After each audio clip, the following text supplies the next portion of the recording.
ഹരേ കൃഷ്ണ. സർവം രാധാകൃഷ്ണാർപ്പണമസ്തു. ജയ് ജയ് ശ്രീ രാധേ രാധേ. ഭഗവത്ഗീത അധ്യായം 3 ശ്ലോകം 11. ദേവന്മാർ യജ്ഞം കൊണ്ട് സന്തുഷ്ടരായാൽ നിങ്ങളെ അവർ സന്തുഷ്ടരാക്കും. ഇങ്ങനെ പരസ്പര പ്രീണനം കൊണ്ട് രണ്ടു കൂട്ടർക്കും പരമശ്രേയസ് അനുഭവിക്കാം. ഭാവാർത്ഥം: ദേവന്മാരാണ് ഭൗതിക കാര്യങ്ങളുടെ അധികാരമേൽപ്പിക്കപ്പെട്ട ഭരണകർത്താക്കൾ. ഭഗവത് ചരിതത്തിൻ്റെ വിവിധ ഭാഗങ്ങളിൽ സ്ഥിതി ചെയ്യുന്ന കർമ്മചാരികളാണ് അവർ. വായു, വെളിച്ചം, വെള്ളം മുതലായ ജീവജാലങ്ങൾക്കൊക്കെ ശരീരനിർദ്ധാരണത്തിനുള്ളതെല്ലാം വിതരണം ചെയ്യാൻ അധികാരപ്പെട്ടവരുമാണ്. അവരുടെ പ്രീതിയും അപ്രീതിയും മനുഷ്യൻ്റെ യജ്ഞാനുഷ്ഠാനങ്ങളെ ആശ്രയിച്ചിരിക്കും.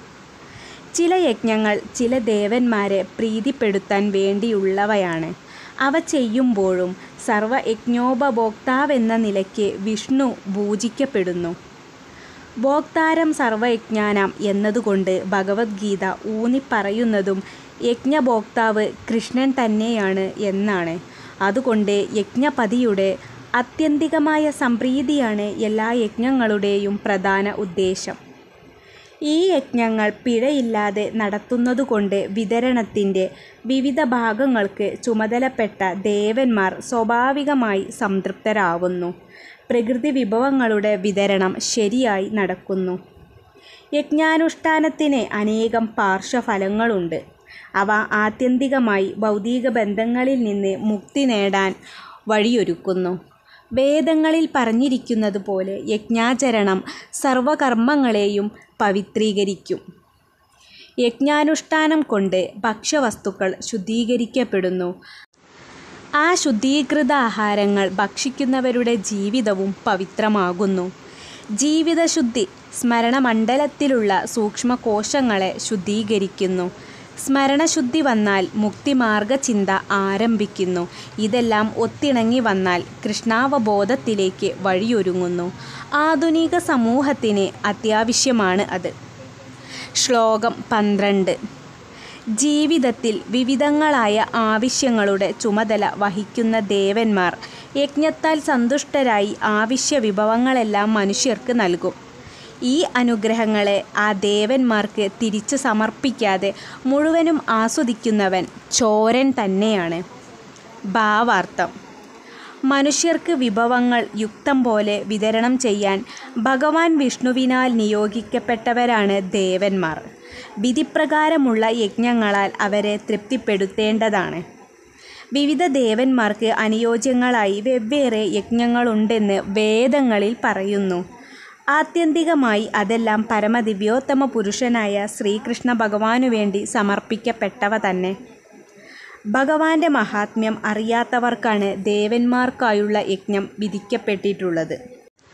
അനുഷ്ഠിക്കുന്നവരുടെ ഭൗതികമായ സ്വഭാവവിശേഷങ്ങളെ മുൻനിർത്തിക്കൊണ്ട് വേദങ്ങളിൽ പലതരത്തിലുള്ള യജ്ഞങ്ങൾ നിർദ്ദേശിക്കപ്പെട്ടിരിക്കുന്നു. വിവിധ ദേവന്മാരുടെ പൂജകളും പൂജകരുടെ വിവിധ സ്വഭാവഗുണങ്ങൾക്കനുസരിച്ച് നിർവഹിക്കപ്പെടുന്നു. ഉദാഹരണമായി മാംസഭുക്കുകൾ ഭൗതിക പ്രകൃതിയുടെ രൗദ്രഭാവത്തിൻ്റെ മൂർത്തീകരണമായ കാളിയെയാണ് പൂജിക്കേണ്ടത്. ദേവിയുടെ മുന്നിൽ ജന്തുബലി ചെയ്യാമെന്ന് വിധിയുണ്ട്. സാത്വിക ഗുണമുള്ളവർക്ക് ദിവ്യമായ വിഷ്ണുപൂജയാണ് വിധിക്കപ്പെട്ടിട്ടുള്ളത്. എന്നാൽ അന്ത്യവിശകലനത്തിൽ എല്ലാ യജ്ഞങ്ങളും അതീന്ദ്രിയ ഭാവത്തിലേക്ക് ക്രമേണ ഉയർത്താനുള്ളവ തന്നെ. സാധാരണ മനുഷ്യർക്ക് പഞ്ചമഹായജ്ഞങ്ങളെന്ന് പറയുന്ന യജ്ഞങ്ങളെങ്കിലും അത് ഒഴിച്ചുകൂടാനാവാത്തവയാണ്. മനുഷ്യവർഗത്തിൻ്റെ എല്ലാ അത്യാവശ്യ വിഭവങ്ങളും ഭഗവാന്റെ കിങ്കരന്മാരായ ദേവന്മാരാണ് നൽകുന്നതെന്ന് മനസ്സിലാക്കണം. ആർക്കും ഒന്നും നിർമ്മിക്കാൻ കഴിയില്ല. ഉദാഹരണമായി ഭക്ഷ്യപദാർത്ഥങ്ങൾ എടുക്കുക. സാത്വികന്മാർക്കു വേണ്ടുന്ന ധാന്യങ്ങൾ, പച്ചക്കറികൾ, പഴങ്ങൾ, പാൽ, പഞ്ചസാര എന്നിവയും മാംസഭുക്കുകൾക്കായുള്ള മാംസാദികളും മനുഷ്യന് ഉണ്ടാക്കുവാൻ സാധിക്കുന്നവയല്ല.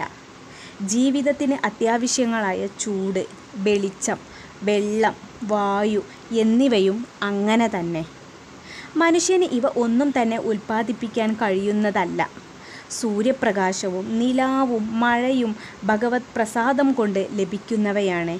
ഇതൊന്നുമില്ലാതെ ആർക്കും ജീവിക്കാൻ സാധിക്കുകയുമില്ല. അങ്ങനെ നമ്മുടെ ജീവിതം ഈശ്വരദത്തങ്ങളായവയെ ആശ്രയിച്ചിരിക്കുന്നു.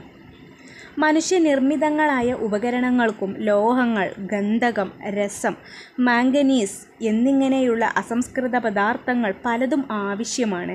നാം ഇവയെല്ലാം വേണ്ടും വിധം ഉപയോഗിച്ച് ആത്മസാക്ഷാത്കാരം നേടാനാവശ്യമായ കരുത്തും ആരോഗ്യവും നിലനിർത്തേണ്ടതാണ്.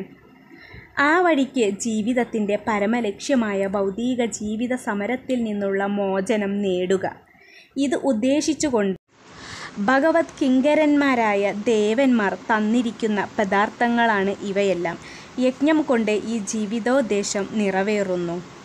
മനുഷ്യൻ്റെ ജീവിത ലക്ഷ്യമെന്തെന്ന് മറന്ന് നമ്മൾ ഭഗവത് കിങ്കരന്മാരാൽ ദത്തങ്ങളായ ഈ വിഭവങ്ങളെ ഇന്ദ്രിയ തൃപ്തിക്ക് ആയി ഉപയോഗിച്ചുകൊണ്ട് സ്രഷ്ടാവ് ഉദ്ദേശിച്ചിട്ടേയില്ലാത്ത വിധം ഭൗതിക അസ്തിത്വത്തിൽ അധികമധികം കുടുങ്ങിപ്പോവുകയാണെങ്കിൽ തീർച്ചയായും ചോരന്മാർക്ക് അനുയോജ്യമായ ശിക്ഷ പ്രകൃതി നിയമമനുസരിച്ച് കിട്ടുന്നതാണ്.